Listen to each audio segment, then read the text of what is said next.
Bismillahirrahmanirrahim. Alhamdulillahi rabbil alamin. Wa bihi nasta'inu ala umurid dunya waddin.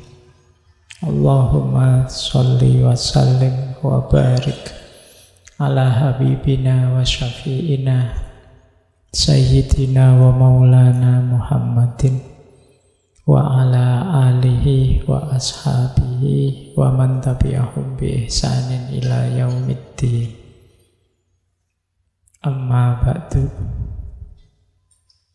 Bismillah, mari kita lanjut lagi ngaji filsafat kita.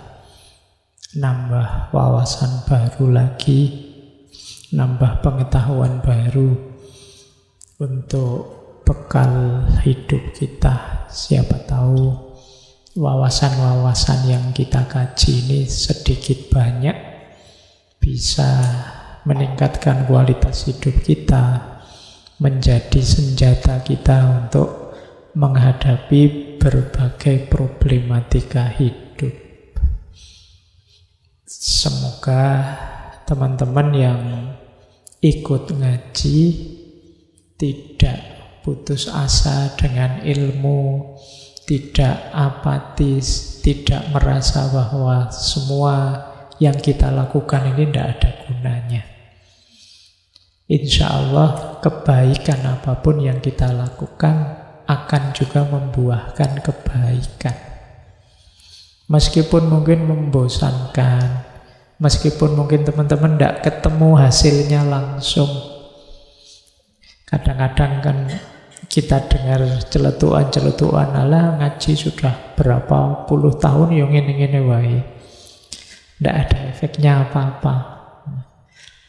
Ya, ini kalau dalam bahasa filsafat namanya sudah apatis. Semoga tidak putus asa dengan ilmu. Kita tidak tahu bagaimana kemanfaatan dan keberkahan ilmu itu hadir. Yang bisa kita lakukan hanya mengistiqomahi belajar. Itu saja. Baik, bismillah ya, kita mulai. Malam hari ini kita masih ada di tema kebahagiaan. Ini agak berbeda dengan 2 minggu kemarin. Kalau kemarin kita membahasnya, sekarang kita masuk ke kebahagiaan yang sempurna. Apa sih kebahagiaan yang sempurna, yang tertinggi? Kok tadi semuanya ditolak? Menurut Thomas Aquinas, kebahagiaan sempurna itu visio beatifica. Ini kalau diterjemahkan letterlet, penglihatan, vision yang penuh kebahagiaan. Jadi istilahnya menarik, beliau pakai vision. Makanya tadi saya setarakan, mungkin ini setara kalau dalam tasawuf, puncaknya makom namanya ma'rifat. Vision itu penglihatan. Tapi penglihatan di sini bukan penglihatan dengan mata. Jadi beda. Penglihatannya dengan intelek. Intelek itu perangkat intelijensi manusia yang mampu menangkap pengetahuan. Jadi apa sih visio beatifica itu? Pengetahuan intelek. Kalau dalam bahasa Indonesia mungkin semacam pencerahan. Tercerahkannya kita. Karena dalam pikiran kita hadir pengetahuan-pengetahuan langsung tentang Tuhan. Ini visio beatifica.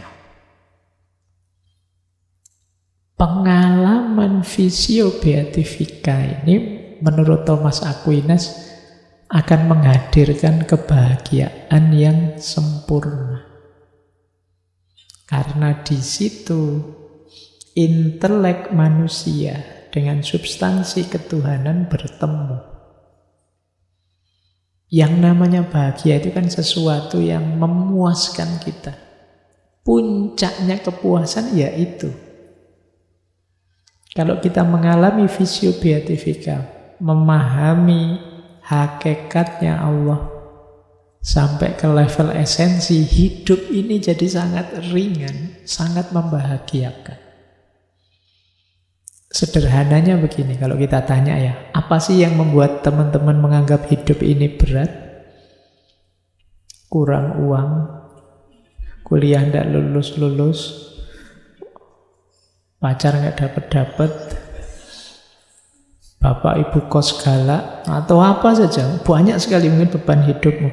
Tapi begitu kesadaranmu naik level pada kesadaran ilahiyah, semua itu akan jadi seperti setetes air di tengah samudera. Tidak ada artinya. Jadi kalau kesadaranmu sudah menyamudra dengan kesadaran ilahiyah, kebahagiaanmu akan memuncak. Pak, tapi kok rasanya sulit ditangkap ya Pak? Karena kalian belum mengalami. Jadi pengetahuan ini tidak seperti pengetahuan yang dikejar dengan kalian baca buku atau mendengarkan ceramah. Makanya istilahnya vision. Vision itu pengetahuan yang visi. Kalau dalam epistemologi Islam ada istilah huduri. Imam Ghazali menyebutnya laduni. Pengetahuan yang hadir langsung dalam diri kita, yang itu anugerahnya Tuhan, sehingga kita kenal dia secara hakiki. Imam Ghazali menyebutnya mukasyafah. Orang jadi sadar, ternyata hidup itu cuma begini ya. Ternyata itu terbuka sudah matamu tentang hakikatnya hidup ini, tentang hakikatnya Allah. Ini akan sangat membahagiakan. Jiwamu kalau dalam Islam akan naik sampai level mutmainnah. Tidak ada lagi yang bisa menggelisahkanmu, tidak ada lagi yang bisa menggalaukanmu, pengalaman apapun. Karena kamu sudah paham hakikatnya hidup ini. Yang diawali dari kefahamanmu tentang Allah. Begitu kamu sadar Allah dengan segala macam sifat-sifatnya, segala macam yang dilakukan Allah untuk kita, hubungan kita dengan Allah, kita akan langsung nyaman. Apa sih yang menggelisahkanku selama ini? Hanya masalah-masalah kecil, itu tidak berarti. Ada yang lebih hakiki. Itulah yang disebut visio beatifika. Penglihatan penuh kebahagiaan. Nah, ini memang di luar jangkauan pikiranmu karena kalian belum mengalami. Nah, Thomas Aquinas dalam riwayat hidup beliau beberapa kali mengalami ini sehingga merasa sampai beliau nanti disebut orang suci. Inilah kebahagiaan yang sempurna. Kita lanjutkan ya teori-teorinya tentang visio beatifika. Nah, kenapa sih kok intervensinya Allah, Pak? Kan kita ada akal budi. Otak kita apa ndak nyampe, Pak? Cara berpikirnya seperti ini loh. Ini nanti ada pengaruhnya neo-platonik. Jadi misalnya, iya sih kita punya mata, kemudian melihat sekeliling. Tapi apa kita bisa melihat sekeliling tanpa hadirnya cahaya? Sesehat apapun mata kita, lampunya mati, tidak ada matahari, selesai. Kita tidak bisa lihat apa-apa. Jadi pandangan kita ya tadi gelap. Loh, mata kita yang sehat tadi sama seperti akal yang sehat. Kalau tidak ada pencerahan cahaya dari Allah, ya kita tidak akan mengalami visio beatifika tadi. Itulah mengapa limpahan cahaya, pencerahan cahaya dari Allah dalam akal budi kita, orang menyebutnya iluminasi. Iluminasi itu pencahayaan. Berarti kita dicahayai pikiran kita sehingga terang. Ketika terang, bisa berpikir jernih. Seperti mata ketika dicahayai ruangan yang semula gelap, lampu dinyalakan, baru kita bisa melihat. Tanpa ada terang, tanpa ada cahaya dari Allah, intelek tidak bisa memahami atau melihat Allah. Padahal inilah kebahagiaan yang tertinggi. Nah, penglihatan semacam ini akan sangat membahagiakan. Mungkin teman-teman pernah ingat ada cerita dalam tasawuf itu, seorang sufi besar, Syekh Abu Yazid Bustami, yang mengomentari Nabi Muhammad waktu Mi'raj. Rasulullah itu waktu Mi'raj kan ketemu Allah, ngobrol langsung. Ini dalam dunia tasawuf, inilah kenikmatan tertinggi. Bisa dalam tanda petik berhadapan dengan Allah. Yang dikejar-kejar para sufi kan ini, ingin dekat, berhadapan-hadapan dengan Allah. Dan Rasulullah ngalami langsung. Meskipun Rasulullah kembali lagi ke umatnya yang disindir oleh Syekh Abu Yazid Bustami, seandainya aku Muhammad, kalau sudah ngalami momen itu aku tidak mau balik lagi sudah. Itu puncaknya kenikmatan. Tapi kan Rasulullah sayang sama kita. Makanya beliau kembali lagi. Senikmat apapun beliau masih peduli kita, tidak tega sama kita. Kalau Rasulullah tidak balik, ya tambah tidak karu-karuan hidup kita. Beliau masih ingin kita semua mencapai kenikmatan yang sama, makanya beliau balik kembali. Sayangnya yang diperjuangkan kayak kalian. Iya. Kelakuannya. Jadi kalau teman-teman nanti melihat beberapa ayat tafsir,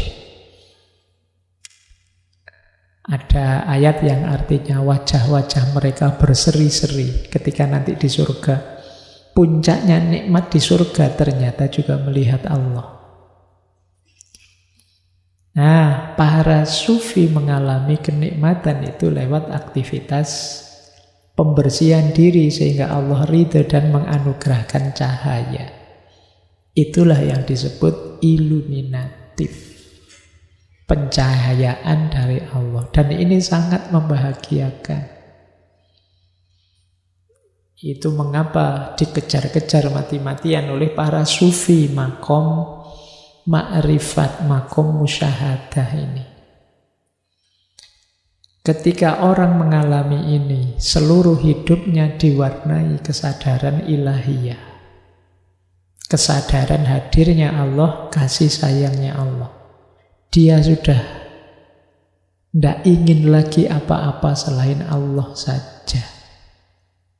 Karena sudah merasakan indahnya Allah. Nah, mungkin dulu pernah saya ceritakan kalau saya tidak lupa ya. Ada seorang sufi, namanya, kalau tidak salah namanya Hafid. Beliau ini hanya tukang penunggu toko roti. Satu ketika ada anaknya bangsawan beli roti ke tempatnya. Perempuan dan cantiknya luar biasa. Wah, yo Hafid ini kan yo anak muda ABG normal. Ketemu pembeli secantik itu, dia langsung jatuh cinta. Terbayang-bayang terus wajahnya. Cuma dia ya tahu diri, siapa aku, siapa dia. Dia anaknya bangsawan pembesar, saya hanya tukang roti. Itu misalnya nekat ya hasilnya benjol-benjol mesti. Nah, tapi dia tidak bisa lupa wong sudah terlanjur jatuh cinta. Akhirnya apa? Dia menemui ulama besar. Seorang ulama pada zaman itu. Dia mengadu pada ulama ini, wahai Syekh, saya itu jatuh cinta, terbayang-bayang terus. Tidak bisa hidup kalau tanpa dia. Beneran ini kamu serius? Serius saya sudah. Mati-matian ini. Akhirnya Oles kata, ya sudah, kamu saya kasih ijazah ya. Ijazah, jangan dibayangkan ijazah kayak di kampus-kampus itu. Jadi dia dikasih amalan, amalkan doa ini. Pokoknya amal ibadah ini setiap malam selama 40 hari berturut-turut. Nanti di malam ke-40 ada malaikat yang datang padamu. Ketika malaikat ini datang, kamu sampaikan kepentinganmu apa, nanti akan dibantu oleh dia. Wah, Hafid ini karena saking jatuh cintanya mengamalkan itu. Saya tidak bilang amalannya apa ya, bahaya kalau kalian tahu. Jadi, ya wis tidak percaya sama kalian saya. Jadi 40 hari penuh dia mengamalkan itu dan benar. Di malam ke-40 didatangi dia oleh seorang malaikat. Yang malaikatnya itu tanya, wahai Hafid, Allah meridhoi kesungguhanmu melakukan wirid, melakukan ibadah malam hari. Apa yang kamu minta? Hafid ini begitu melihat malaikat tadi, betapa indahnya malaikat tadi dalam pandangannya Hafid. Di pikirannya Hafid, kalau utusannya saja seindah ini, apalagi yang mengutus. Wah, saking terpesonanya oleh malaikat tadi, Hafid terus bilang, saya ingin Allah saja. Nah, ya sudah, karena dia mintanya Allah, oleh malaikat dijawab, oke, kalau begitu besok kamu temui seorang ulama namanya Syekh At-Tor. Kamu temui beliau, berguru pada beliau, kamu akan dapat Allah. Ya, dan beneran besok paginya beliau ketemu Syekh At-Tor dan diangkat jadi murid. Pada akhirnya dia jadi sufi besar.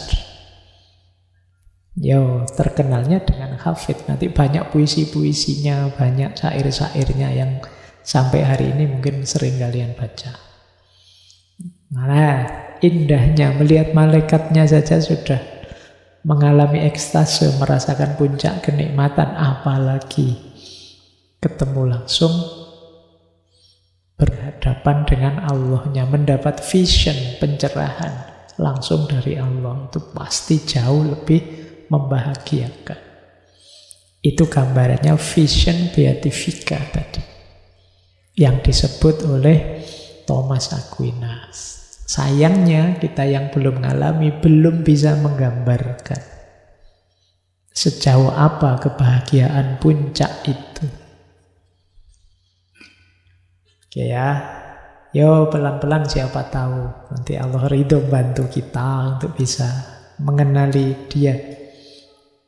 Ada cahaya serba sedikit yang dipancarkan pada kita.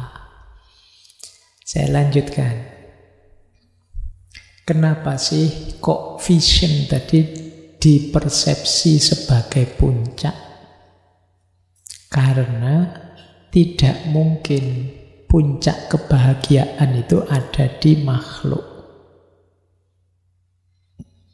Semua tadi, kekayaan, kemasyhuran, dan lain sebagainya, itu kan hubungannya dengan makhluk. Kalau hubungannya dengan makhluk pasti temporer, sementara. Padahal ini kebahagiaannya harus sempurna. Berarti kebahagiaan yang sempurna itu ya adanya berhubungan dengan kholiknya, penciptanya. Yang namanya kebahagiaan sempurna pasti dia harus universal, baik terus, bahagia terus, nikmat terus. Dan ini tidak mungkin kita temukan di luar Tuhan, di luar Allah. Itulah mengapa kebahagiaan puncak pasti berhubungan dengan Allah. Jadi mengalami vision beatifica itu mengalami bahagia level Allah.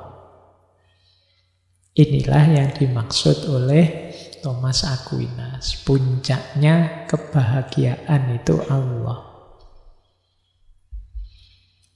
Baik, sayangnya kebahagiaan sempurna ini sangat sulit. Bahkan bisa dikatakan mustahil untuk kita hidupkan di dunia ini. Kecuali orang-orang tertentu yang mampu menyucikan jiwanya. Nah, makanya nanti jadi geser ke mistik, geser ke tasawuf.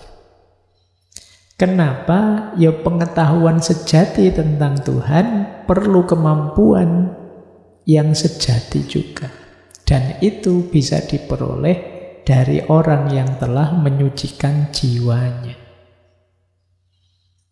Jiwa ini kan nanti wadah hadirnya pengetahuan. Kalau jiwa masih kotor, pengetahuan yang murni sejati tidak akan bisa masuk. Akan terhijab, terhalangi oleh kekotoran tadi.